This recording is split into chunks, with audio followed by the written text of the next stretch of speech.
अस्सलाम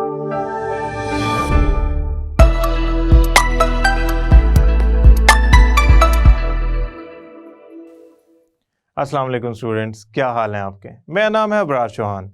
आज हम चैप्टर नंबर 1 का क्वेश्चन नंबर 13 पढ़ने जा रहे हैं। इसमें हमें दो पेयर्स की फॉर्म में, यानी कि ए और बी, दो डिफरेंट स्पीशीज गिवन है। हमने कैलकुलेट करना है कि कौन सी क्वांटिटी ज़्यादा है, कौन सी कम है, या सम टाइम क्या दोनों क्वांटिटीज बराबर तो नहीं है, दोनों के नंबर ऑफ मॉलिक्यूल्स बराबर तो नहीं है, दोनों के मोल्स तो बराबर नहीं है। ये सारी चीज़ें कैलकुलेट करनी है। असल में ये क्वेश्चन आपकी प्रैक्टिस कराएगा मोल्स कैलकुलेशन में, ये आपकी प्रैक्टिस कराएगा नंबर ऑफ मॉलिक्यूल्स कैलकुलेशन में। तो आप क्या करें, इस क्वेश्चन को बार बार सॉल्व करें। दूसरी बात, बोर्ड में से इसमें से एक शॉर्ट क्वेश्चन अक्सर और बेशतर आता रहता है, तो इसका मतलब ये इंपॉर्टेंट भी है और आपकी प्रैक्टिस के लिए ज़रूरी भी है। तो चलते हैं क्वेश्चन की तरफ। स्टूडेंट्स, अब हम क्वेश्चन नंबर 13 करने जा रहे हैं।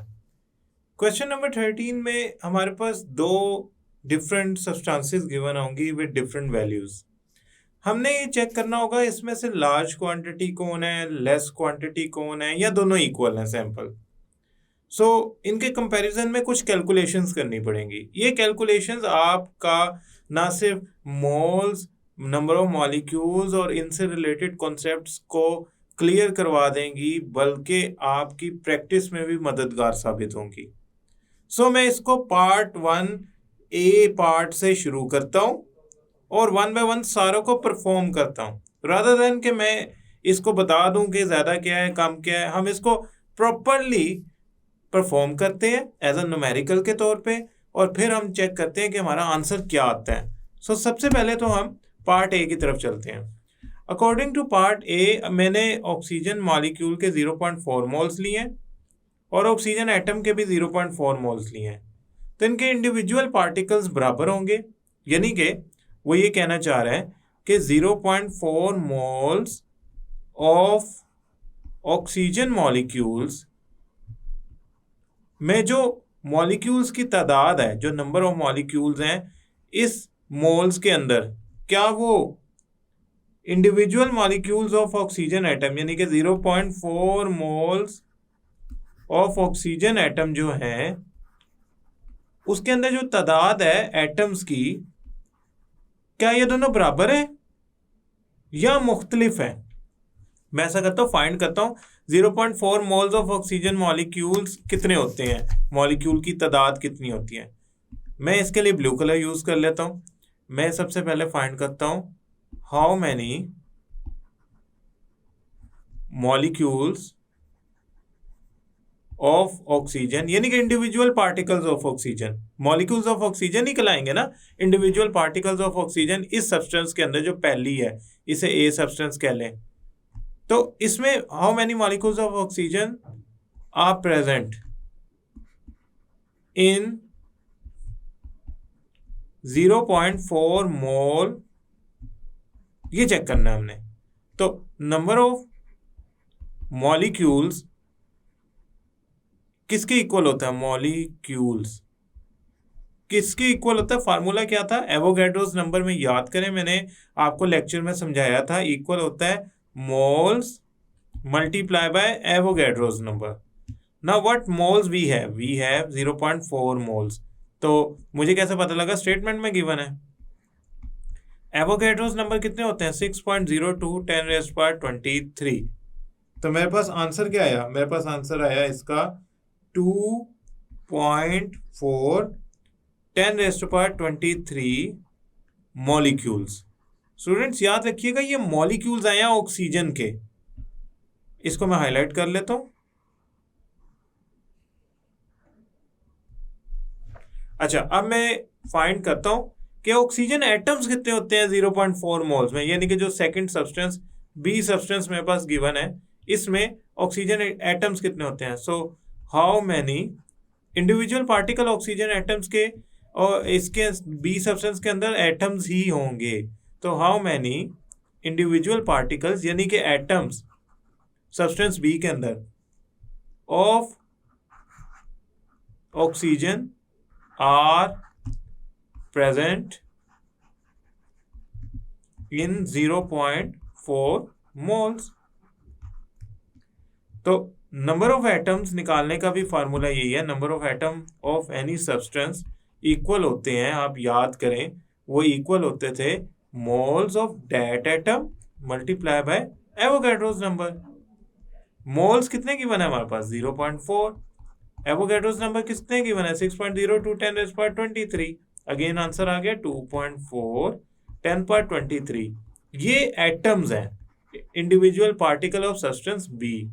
तो अगर मैं गौर करूं तो मेरे पास तो नंबर ऑफ एटम्स और नंबर ऑफ मॉलिक्यूल्स यानी कि सब्सटेंस ए के इंडिविजुअल पार्टिकल एज मॉलिक्यूल्स और सब्सटेंस बी के इंडिविजुअल पार्टिकल एज एटम बराबर आए हैं। तो मैं इसका आंसर लिखूंगा बोथ आर इक्वल। लेकिन सिर्फ ये आंसर बोर्ड में नहीं लिखना, आपने ये कैलकुलेशन भी प्रॉपरली परफॉर्म करके आनी है। अब मैं चलता हूं पार्ट बी की तरफ। स्टूडेंट्स, जो पार्ट बी है उसमें हमें जो दो सब्सटेंसेस गिवन है, एक तो है ओजोन मॉलिक्यूल्स और दूसरी है ऑक्सीजन एटम। इनका मैंने बताना है कि मैस बराबर है, कम है, ज़्यादा है। पहले जो सब्सटेंस गिवन है, ए सब्सटेंस जो गिवन है वो है ओजोन के मॉलिक्यूल्स और बी सब्सटेंस जो गिवन है वो है ऑक्सीजन के एटम्स। मैंने इनका मैस कैलकुलेट करना है। मैं ऐसा करता हूँ, मैस ऑफ ओजोन मॉलिक्यूल जितने मोल्स गिवन है वो कैलकुलेट कर लेता हूँ। सो मैस कैलकुलेट करने के लिए मेरे पास फार्मूला जो है मोल से रिलेटेड वो है moles equal to mass over molar mass. अब आप कहेंगे मैस को इक्वेशन की राइट हैंड साइड पे रहने दें, इन ग्राम्स जो मैस होता है, और दूसरी तरफ मोल्स जो है उसको मोलर मैस से मल्टीप्लाई करते हैं। मैं मोलर मैस के लिए कैपिटल एम 2 दफ़ा लिख रहा हूँ, आप इसे पूरा मोलर मैस ही लिखिएगा। या अगर आपने मोलर मैस को 2 दफ़ा कैपिटल एम लिखना है तो इसे मेंशन कीजिएगा, जैसे मैं मेंशन करने लगा हूँ कि ये जो 2 कैपिटल एम है they stand for molar mass in our calculations. Okay, अब मेरे पास जो मोल्स गिवन है वो 0.4 है। मोलर मैस ऑफ ओजोन, उसके लिए मुझे ओजोन के मॉलिक्यूल का पता होना चाहिए। ओजोन का मॉलिक्यूल होता है O3। तो O3 में 3 ऑक्सीजन होते हैं, तो 3 ऑक्सीजन का मतलब है 3 × 16। तो 3 × 16 इक्वल होता है 48 ग्राम पर मोल के, यानी कि मोलर मैस ऑफ ओजोन क्या है 48 ग्राम पर मोल। तो मैं यहाँ लिख देता हूँ 48 ग्राम पर मोल। और ये मेरे पास जो यूनिट है 0.4 के वो है मोल। अच्छा, अब मेरे पास जो आंसर आया यानी कि 0.4 को 48 से मल्टीप्लाई करने से वो आया 19.2 ग्राम। ये क्या चीज़ आई है, मैस ऑफ ओजोन। ये आया मेरे पास मैस ऑफ ओजोन मॉलिक्यूल्स, कितना आया 19.2। Now I want to know कि ऑक्सीजन एटम का क्या मैस होता है। सो अगेन मैस कैलकुलेट करने के लिए फार्मूला मैं यही वाला यूज करता हूँ जो मैंने ड्राइव किया मोल से, कि moles multiply by molar mass of substance is equal to mass. Moles कितने हैं मेरे पास ऑक्सीजन एटम्स के लिए, वो है 0.4 मोल।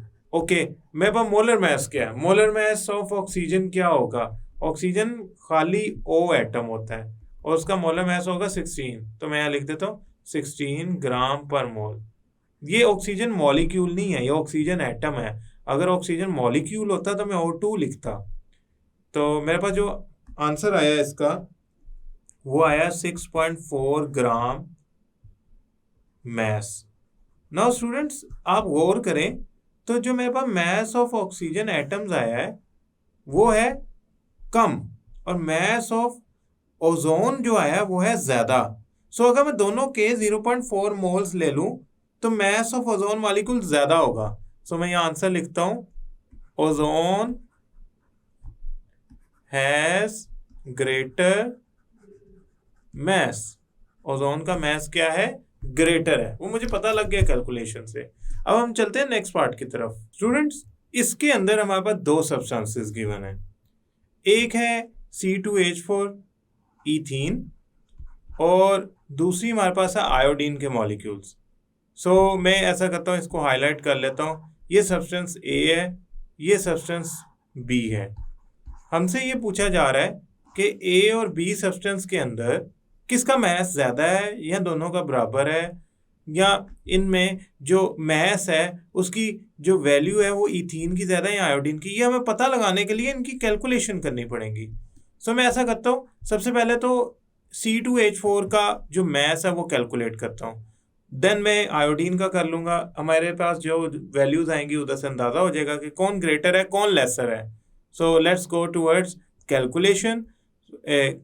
Calculate mass of C2H4। इसको कैलकुलेट करने के लिए अगेन हमारे पास मोल्स वाला फार्मूला है, मोल्स N से शो करते हैं, इक्वल होता है मास ओवर मोलर मास। अब स्टूडेंट्स आपने करना क्या है, आपने मास एक तरफ रहने देना है ग्राम्स में और मोल्स को मल्टीप्लाई कर देना मोलर मास से। अगेन मैंने मोलर मास को 2 कैपिटल M से शो किया है। अब आपके पास जो वैल्यू है वो है 0.6 मोल्स की। मोलर मास की वैल्यू क्या है वो निकाल लेते हैं। हमारे पास फार्मूला क्या है, C2H4। मोलर मास के साथ निकलेगा 2 कार्बन प्लस 4 हाइड्रोजन। 2 कार्बन कितने होते हैं 24, यानी कि 2 मल्टीप्लाई बाय 12 प्लस 4 इंटू 1। तो आंसर कितना आया मेरे पास, इसका टोटल आंसर आया 24 प्लस 4 28 ग्राम पर मोल।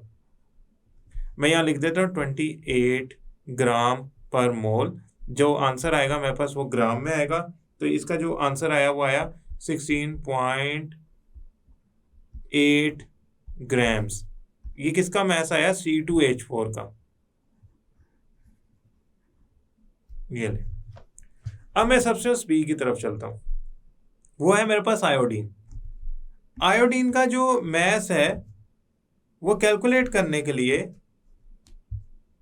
मुझे मोल्स चाहिए, तो मोल्स तो गिवन है, तो मैं ऐसा करता हूँ मोल्स को मल्टीप्लाई करता हूँ, मैं आयोडीन की बात कर रहा हूँ, मोल्स को मल्टीप्लाई करता हूँ मोलर मास से, तो मेरे पास मास आ जाएगा ग्राम्स में।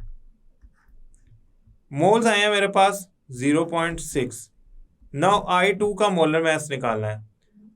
I2 का मतलब है 2 आयोडीन। एक आयोडीन का जो मास होता है वो होता है 126.9, तो 2 आयोडीन का कितना मास हुआ मेरे पास, 253.8 ग्राम पर मोल। नाउ मैं ये यहाँ पे इनपुट कर देता हूँ 253.8 ग्राम पर मोल। तो इसमें जो मास आएगा मेरे पास ग्राम्स के अंदर वो आएगा 0.6 मल्टीप्लाई बाय 253.8, तो आंसर आया 152.28 ग्राम्स।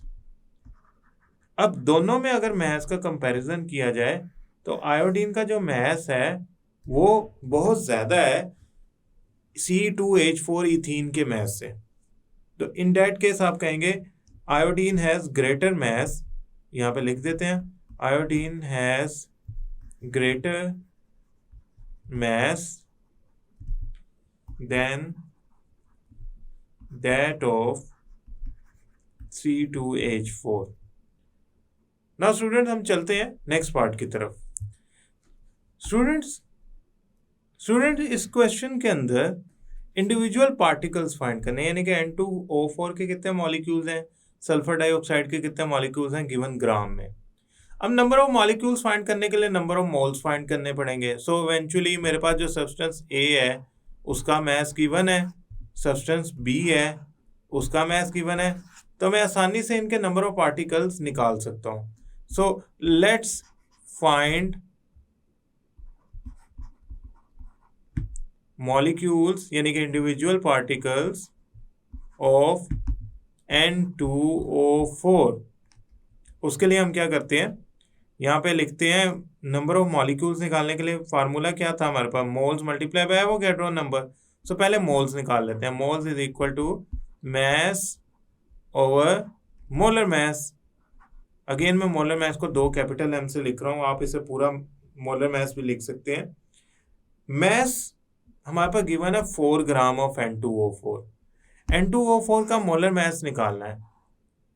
N2O4 का मोलर मास होता है N2O4 2 nitrogen 4 oxygen.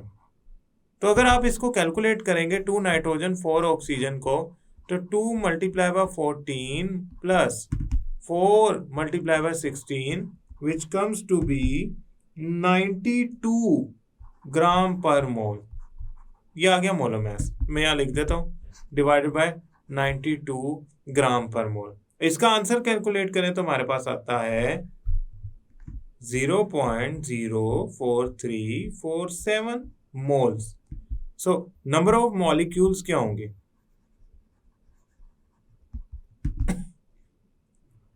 Moles multiply by Avogadro's number. Moles कितने निकले हैं? 0.04347 मल्टीप्लाई बाय एवोगैड्रोस 6.02 10⁻23। अगर मैं इनको मल्टीप्लाई करता हूं तो जो मेरे पास आंसर आता है वो आता है 2.6 10⁻22 number of molecules of what? N2O4 molecules। मैं ऐसा करता हूँ, इसको हाईलाइट कर लेता हूँ ताकि ये सामने रहे एग्जैक्टली इसकी वैल्यू। अब मैं चलता हूँ बी सब्सटेंस की तरफ। बी सब्सटेंस के नंबर ऑफ पार्टिकल्स फाइंड करने के लिए, नंबर ऑफ मॉलिक्यूल्स फाइंड करने के लिए, इंडिविजुअल पार्टिकल फाइंड करने के लिए मेरे पास मोल्स होने चाहिए, क्योंकि फार्मूला तो इवेंचुअली यही लगना है, number of molecule is equal to moles multiply by Avogadro number.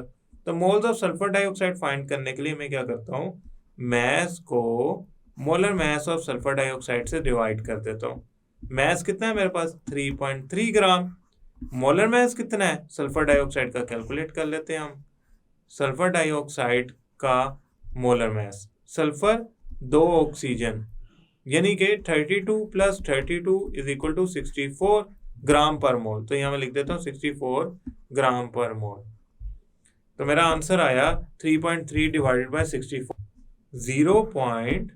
0.05156। So number of molecules is equal to moles multiply by Avogadro number। Moles कितने हैं? 0.05156। एवोगैड्रो कितने हैं? 6.02 10⁻23। तो मेरे पास जो आंसर आया इसका नंबर ऑफ मॉलिक्यूल्स है वो आए 3.1 10⁻22 बन गया सल्फर डाइऑक्साइड के नंबर ऑफ मॉलिक्यूल्स। तो अगर मैं इन दोनों अमाउंट्स को कंपेयर करूं तो मेरे पास जो नंबर ऑफ मॉलिक्यूल है वो सल्फर डाइऑक्साइड के ज़्यादा आते हैं, क्योंकि इसकी वैल्यू ग्रेटर है। सो मैं आंसर में लिखूंगा सल्फर डाइऑक्साइड, यहाँ पे लिख लेते हैं, sulphur dioxide has greater number of molecules. अब हम चलते हैं नेक्स्ट पार्ट की तरफ। ओके स्टूडेंट्स, ये थोड़ी कैलकुलेशन कॉम्प्लेक्स है क्योंकि इसमें आयंस भी कैलकुलेट करने हैं, लिहाजा मैंने दरमियान में एक लाइन लगा ली है इस आसानी के लिए कि ये मिक्सअप ना हो जाए। आप भी कोशिश कीजिएगा कि जितने भी पार्ट्स हैं इस तरह के या इससे पहले जो हमने पार्ट्स किए हैं उसमें और इसमें आप लाइन लगाइएगा ताकि एक साइड पे आप एक सब्सटेंस के बारे में कैलकुलेट कर सकें और दूसरी लाइन के दूसरी तरफ आप दूसरी सब्सटेंस के बारे में कैलकुलेट कर सकें। नाउ वी आर रिक्वायर्ड के टोटल आयंस किस में ज़्यादा है, NaClO3 में या मैग्नीशियम क्लोराइड MgCl2 में। So let's go with the first substance NaClO3। अगर मैं इसको आयोनाइज करता हूं तो it converts itself into 2 parts, sodium ion NClO3 -1 ion. Magnesium chloride को अगर मैं आयोनाइज करता हूं तो magnesium chloride ionize itself into 2 parts, 1 magnesium ion 2 chloride ions. इसका मतलब ये है कि एक ये वाला सब्सटेंस जो A है, ये मैं अगर इसको A सब्सटेंस कह लूँ तो ये ए सब्सटेंस यानी कि सोडियम क्लोरेट, एक सोडियम आयन एक क्लोरेट आयन बनाता है। टोटल कितने आयन्स बनाता है? 2 आयन्स बनाता है। यानी कि अगर मेरे पास 1 मोल्स हो तो ये 2 मोल्स बनाएगा, तो मेरे पास तो 2.3 मोल्स हैं। तो ये कितने टोटल आयन्स बनेंगे? 2 मल्टीप्लाई बाय 2.3 मोल्स, यानी कि 4.6 मोल्स आयन्स के बनेंगे। ओके, ठीक है। अगर मैं आयन्स की बात करूं तो एक magnesium chloride when ionize it form 1 magnesium ion and 2 chloride ion. Total कितने आयन्स बना रहा है? 3 आयन्स। तो अगर मेरे पास 2 मोल्स हो तो वो टोटल कितने आयन्स बनाएगा? 3 मल्टीप्लाई बाय 2 मोल्स। तो मोल्स ऑफ आयन कितने बने? 6 मोल्स। अब जिसके मोल ज्यादा होते हैं ना, उसके नंबर ऑफ पार्टिकल्स भी ज्यादा होते हैं। वो कैसे मुझे पता लगेगा? वैसे ये तो एक मीन्स ट्रिक है ना कि इस तरह ज्यादा होंगे। आपको यहाँ पे कैलकुलेट करके बता सकते हैं एग्जामिनर को कि number of ions equal to moles multiply by Avogadro's number. Number of particle इसी तरह कैलकुलेट होते हैं ना। 4.6 मल्टीप्लाई बाय 6.02 10⁻²⁴। इसका आंसर आया 2.78 10⁻²⁴।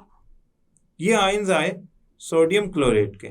Now we will find out के मैग्नीशियम क्लोराइड के कितने हैं। Number of ions for magnesium chloride is also equal to moles multiply by Avogadro's number. Mole कितने हैं टोटल आयन्स के मेरे पास? 3 मल्टीप्लाई बाय 2 6 मोल्स थे मेरे पास। और एवोगैड्रो नंबर कितने होते हैं? 6.02 10⁻23।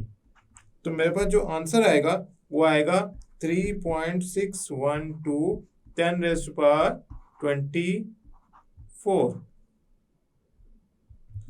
तो स्टूडेंट्स, आपने देखा कि जो number of ions of magnesium chloride है उनकी वैल्यू हमारे पास ज्यादा आई है। तो इन दैट केस मैं कहूंगा कि magnesium chloride has greater number of ions as compare to sodium chlorate. Students अब हमारे पास जो नंबर ऑफ मॉलिक्यूल्स कैलकुलेट करने हैं ना, वो है वाटर और हाइड्रोजन पेरोक्साइड के। ये सब्सटेंस ए है, ये सब्सटेंस बी है।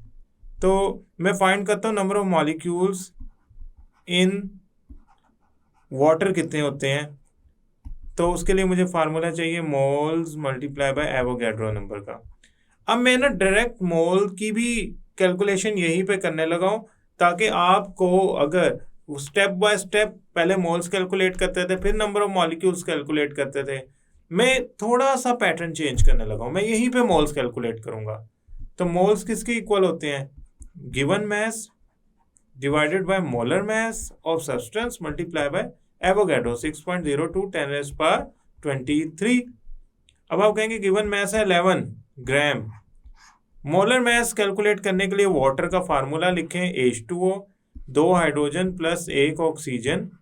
2 हाइड्रोजन में 2 + 1 × 16 विच कम्स टू बी 18। तो 11 ग्राम over 18 gram per mole multiply by 6.02 10⁻23।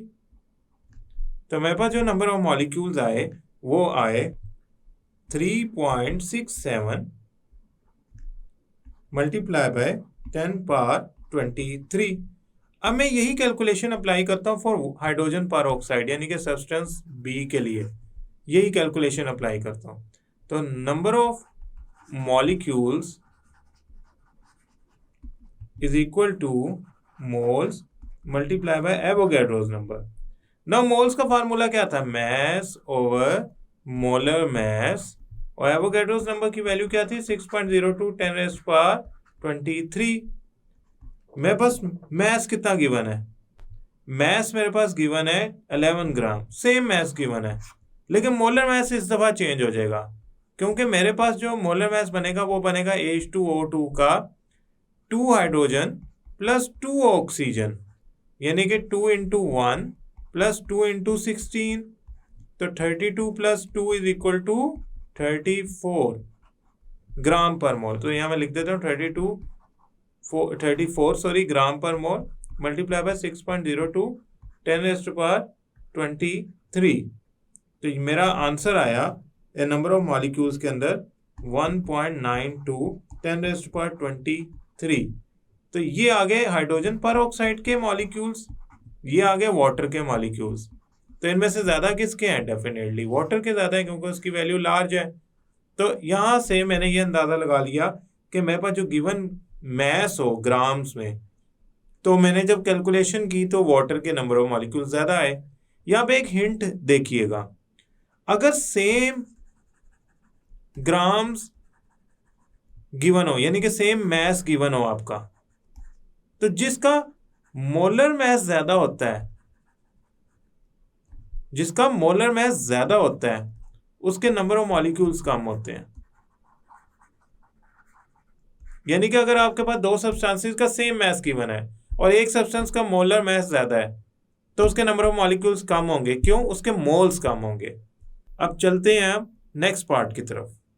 Student, इसमें जो सब्सटेंस ए गिवन है वो है सोडियम ब्रोमाइड और दूसरी है सोडियम क्लोराइड।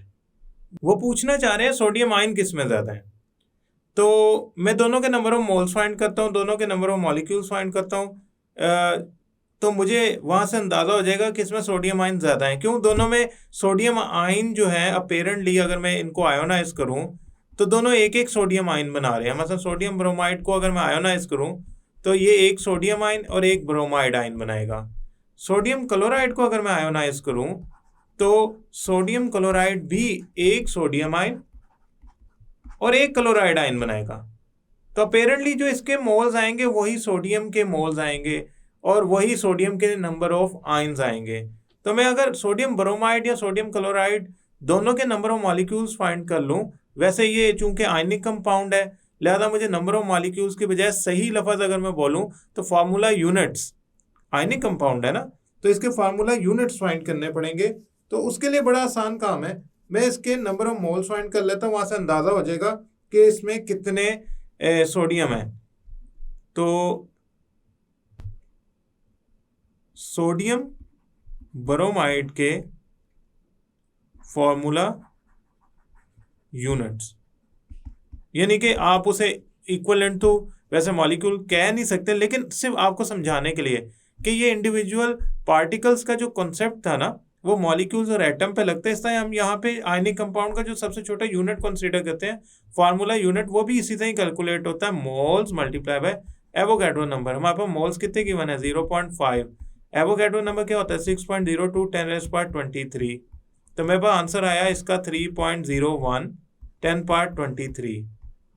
अब देखें इक्वेशन के मुताबिक एक सोडियम ब्रोमाइड के मोल एक सोडियम आयन बनाते हैं, या एक अगर सोडियम ब्रोमाइड का पार्टिकल या फार्मूला यूनिट हो तो एक सोडियम आयन बनाएगा। तो अगर मेरे पास इसके 3.01 10⁻23 फार्मूला यूनिट्स हो तो इतने ही ये सोडियम आयन्स बनाएगा। अच्छा, मैं सोडियम क्लोराइड के भी सेम यही करता हूँ, number of formula units find कर लेता हूँ। सोडियम क्लोराइड के किस तरह? Moles multiply by Avogadro. Moles का फार्मूला क्या होता है? Mass over molar mass multiply by Avogadro क्या होता है? 6.02 10⁻23।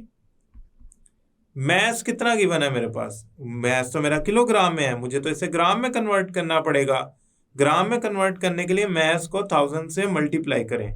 तो मैं यहाँ लिख देता हूँ 0.0145 मल्टीप्लाई बाय 1000 ग्राम्स। किलो की बजाय मैंने 1000 लिख दिया। मोलर मैस, मोलर मैस और सोडियम क्लोराइड क्या होता है? सोडियम क्लोराइड का मतलब है सोडियम प्लस क्लोरीन, तो 23 प्लस क्लोरीन का होता है 35.5, तो ये आ गया 58.5 ग्राम पर मोल। तो यहाँ लिख देता हूँ 58.5 ग्राम पर मोल मल्टीप्लाई बाय 6.02 10⁻23। तो मेरे पास जो पार्टिकल्स आए वो आए, इसका आंसर आया 1.49 10⁻23। तो मैं ऐसा करता हूँ, इसको कंपेयर करता हूँ। देखें, एक sodium chloride produces 1 sodium ion, तो 1.49 10⁻23 sodium chloride will produce 1.49 10⁻23 sodium ions. तो इसमें सोडियम आयन कौन ज्यादा प्रोड्यूस कर रहा है? डेफिनेटली सोडियम ब्रोमाइड ज्यादा प्रोड्यूस कर रहा है। तो ये जो मेरा सोडियम ब्रोमाइड है it will produces more ions as compared to sodium chloride if they are taken in the 0.5 moles of sodium bromide as amount and 0.0145 kilogram of sodium chloride as amount. अब हम चलते हैं next part की तरफ. Students, अब हमारे पास uranium के दो आइसोटॉप्स गिवन है, 235, 238, दोनों के 6.02, 10⁻23 नंबर ऑफ एटम्स गिवन है. एक बात याद रखिएगा, ये सब्सटेंस ए है तो ये सब्सटेंस बी अगर मैं समझ लूं, ये सब्सटेंस बी लिख लेता हूं, ये सब्सटेंस ए लिख लेता हूं. तो सब्सटेंस ए के अंदर 6.02 10⁻23 पार्टिकल्स होने का मतलब ये है कि वो 1 मोल है. Same for the substance B. अगर इसके 6.02 10⁻23 नंबर ऑफ पार्टिकल या एटम्स है तो इसका मतलब ये भी 1 मोल है.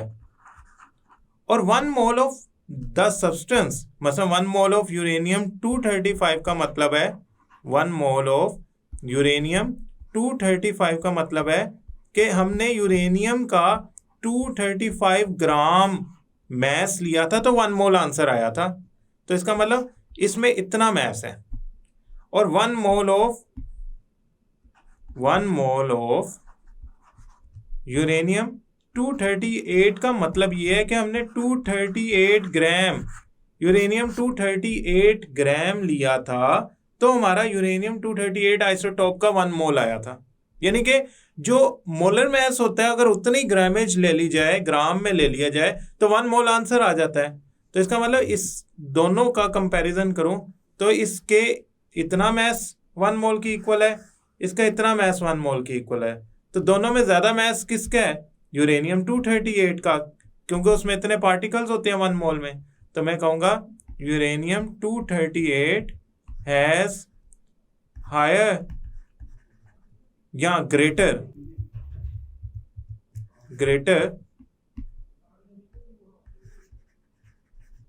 mass as compared to uranium 235. ये कॉन्सेप्ट याद रखिएगा. नंबर ऑफ पार्टिकल से आप अंदाजा लगा सकते हैं कि वो 1 मोल है कि नहीं. अगर तो एवोगैड्रोस नंबर यानी कि 6.02 10⁻23 नंबर ऑफ पार्टिकल मौजूद हैं तो इसका मतलब ये है, सिंपल मतलब ये है कि वो 1 मोल है. और 1 मोल में जो मैस होता है वो मोलर मैस के इक्वल होता है, तभी वो आंसर 1 मोल आता है. तो यहाँ से मैंने दोनों के मैसेज एस्टिमेट किए और वहाँ से पता लगा कि uranium 238 has greater mass as compare to uranium 235. Student, जो अब हम एमसीक्यूज करने जा रहे हैं ये हमारे अटेम्प्ट किए गए क्वेश्चन से रिलेटेड है. ये एमसीक्यूज एक्चुअली हमारे जो टॉपिक हैं उसका एक सिंपलर, आप यूँ समझ लें, फॉर्म है. क्योंकि जो एमसीक्यूज आपके एंट्री टेस्ट में आते हैं वो इसी तरह के होते हैं जिसमें थोड़ा सा माइंड को यूज़ करना होता है. खैर, हम चलते हैं अपने फर्स्ट एमसीक्यू की तरफ. Which of the following pair contain different number of particles. याद रखिएगा, नंबर ऑफ पार्टिकल डिपेंड करते हैं नंबर ऑफ मोल्स पे. अगर number of moles for example किसी भी सब्सटेंस के 1 है तो उसमें नंबर ऑफ पार्टिकल होंगे 6.02 10⁻23. फॉर एग्जांपल 1 मोल है आपके पास ऑक्सीजन का और 1 मोल है आपके पास किसी भी और सब्सटेंस का, से नाइट्रोजन का, तो दोनों में नंबर ऑफ पार्टिकल्स जो होंगे वो सेम होंगे. हाँ, नंबर ऑफ पार्टिकल्स का डिफरेंस तब आता है जब एक सब्सटेंस के मोल ज़्यादा हो, एक सब्सटेंस के मोल कम हो. For example 2 mole of oxygen हो और 3 मोल ऑफ नाइट्रोजन हो, देन नाइट्रोजन के नंबर ऑफ पार्टिकल्स ज़्यादा होंगे. तो आपने मोल से अंदाज़ा लगाना है कि किसके नंबर ऑफ पार्टिकल ज़्यादा होंगे. पहली option 2 moles of hydrogen and oxygen, यानी कि 2 मोल ही हाइड्रोजन के, 2 मोल्स ही ऑक्सीजन के. इन डैट केस दोनों के नंबर ऑफ मोल्स बराबर हैं तो इनमें डिफरेंट तो ना हो नंबर ऑफ पार्टिकल्स, वो तो सेम होंगे. 3 moles of nitrogen and 3 moles of oxygen, इनके भी नंबर ऑफ मोल सेम है, लिहाजा इनके भी नंबर ऑफ पार्टिकल्स जो होंगे वो बराबर होंगे. 2 moles of helium and 2 moles of xenon, यानी कि 2 मोल ही हीलियम के हैं और जीनॉन के हैं. इन डैट केस इधर भी दोनों के नंबर ऑफ पार्टिकल सेम है, लिहाजा इन तीनों ऑप्शन में नंबर ऑफ पार्टिकल सेम है. डी ऑप्शन हमारी इसका मतलब करेक्ट ऑप्शन है कि all of them have same number of particles. अब हम इसको मिटाते हैं और नेक्स्ट एमसीक्यू की तरफ चलते हैं. Now student, in second MCQ which of the following contain more number of oxygen atoms. इनमें से किसके नंबर ऑफ ऑक्सीजन एटम्स ज़्यादा होंगे. अभी मैंने आपको एक रूल बताया है, मैंने बताया कि जिसके नंबर ऑफ मोल ज़्यादा होंगे ना उसके नंबर ऑफ पार्टिकल्स भी ज़्यादा होंगे. तो अगर मैं 1 मोल नाइट्रिक एसिड लेता हूँ तो उसका फार्मूला होगा HNO3। देखें 1 मोल नाइट्रिक एसिड में 3 मोल्स ऑफ ऑक्सीजन है। 1 मोल नाइट्रिक एसिड में 3 मोल्स ऑक्सीजन के, ऑक्सीजन एटम्स की बात कर रहा हूँ मैं। अच्छा, सल्फ्यूरिक एसिड, 1 मोल सल्फ्यूरिक एसिड के अंदर हमारे पास अगर 1 मोल हो ना सल्फ्यूरिक एसिड, तो उसमें एक मॉलिक्यूल में 4 ऑक्सीजन एटम होते हैं। तो 1 मोल में कितने ऑक्सीजन एटम होंगे? 4 मोल होंगे ऑक्सीजन के एटम्स। HOCl ये हाइपो एसिड है। इसमें अगर मैं बात करूं तो 1 मोल ऑफ HOCl के अंदर, 1 मोल है ना HOCl, तो उसके अंदर यकीनन 1 मोल ही ऑक्सीजन एटम होंगे। क्यों? उसमें ऑक्सीजन की तादाद ही 1 है। लास्ट हमारे पास जो है वो है वाटर। वाटर का 1 मोल अगर मैं लूँ, 1 मोल वाटर लूँ, तो वाटर का जो 1 मोल होता है उसमें 1 मोल ही ऑक्सीजन एटम्स होंगे। तो टेक्निकली हमारे पास जो सल्फ्यूरिक एसिड वाली ऑप्शन है उसके अंदर सबसे ज़्यादा ऑक्सीजन पार्टिकल्स या एटम्स मौजूद हैं। तो हमारी ऑप्शन जो होगी वो बी सही होगी। अगर मैं ये कहूँ कि इनमें से लीस्ट नंबर ऑफ मोल्स किसके पास हैं, तो लीस्ट नंबर ऑफ मोल्स हमारे पास वाटर और HOCl के अंदर हैं। सल्फ्यूरिक एसिड के मुकाबले में नाइट्रिक एसिड के अंदर जो नंबर ऑफ मोल्स होते हैं वो कम होते हैं, लिहाजा हमारे लिए जो इसमें highest number of oxygen atoms होंगे वो सल्फ्यूरिक एसिड के अंदर मौजूद होंगे। तो स्टूडेंट, आपने 2 चीज़ें इस MCQs वाले पोर्शन में पढ़ी। पहली चीज़, आपने याद रखना है कि number of moles directly proportional है नंबर ऑफ पार्टिकल्स के। यानी कि अगर मैं कहूँ कि किसी सब्सटेंस के नंबर ऑफ मोल्स ज़्यादा हैं तो उसके नंबर ऑफ पार्टिकल भी ज़्यादा होंगे। दूसरी बात, किसी मॉलिक्यूल के अंदर